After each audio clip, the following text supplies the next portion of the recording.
Magandang umaga po sa ating lahat. Ngayon ay araw ng Martes, December 3, 2024 at narito magiging lagay ng panahon para sa buong maghapon at sa mga susunod pang mga araw.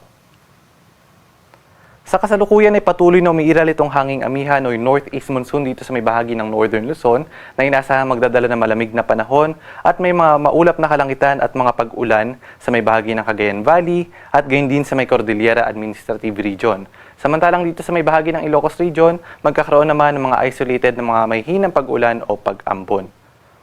At dahil nga sa pag-iral ng hanging amihan at ng easterlies o yung hanging nagmumula sa karagatang Pasipiko, patuloy rin ang umiiral itong shear line o yung salubungan ng hangin nitong amihan at ng easterlies at siya namang nakakaapekto dito sa may bahagi o sa may silangang bahagi ng Central Luzon. Inaasahan natin na magdadala rin ito ng mga pag-ulan sa ilang bahagi ng Central Luzon, Calabarzon at sa may Metro Manila ngayong maghapon. At sa nalalabing bahagi naman ng ating bansa, inaasahan natin ng generally fair weather conditions at magkakaroon lamang ng mga isolated rain showers or thunderstorms. At dumako naman tayo sa magiging lagay ng panahon ngayong araw dito sa Kalakhang, Luzon.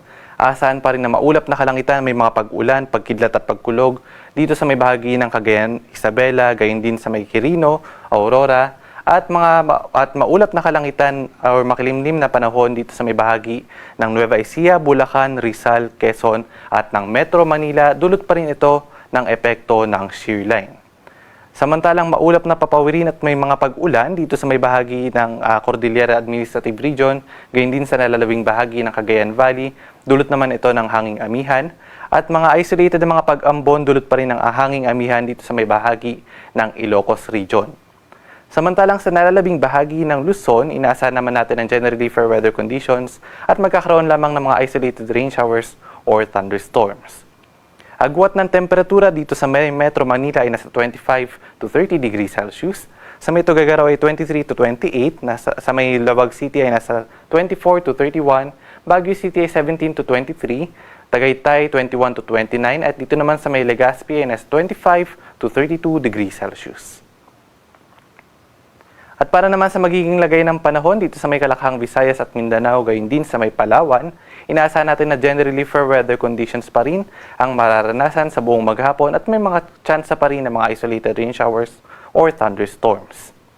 Agwat ng temperatura sa may Iloilo ay nasa 25 to 31 degrees Celsius. Dito naman sa may bahagi ng Tacloban at sa may Metro Cebu, 26 to 32 degrees Celsius. Sa may Puerto Princesa, 25 to 32. Zamboanga City, 25 to 33, Cagayan de Oro, 24 to 31, at sa may Metro Davao naman ay 25 to 34 degrees Celsius.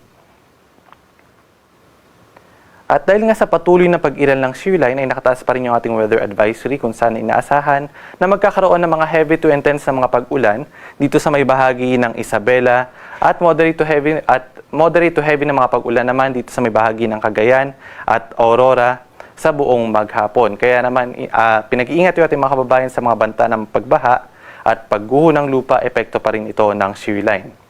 At bukas magpapatuloy pa rin yung epekto ng shear line sa may bahagi ng Cagayan at Isabela, moderate to intense na or heavy to intense na mga pag-ulan sa may Cagayan at moderate to heavy na mga pag-ulan sa may Isabela.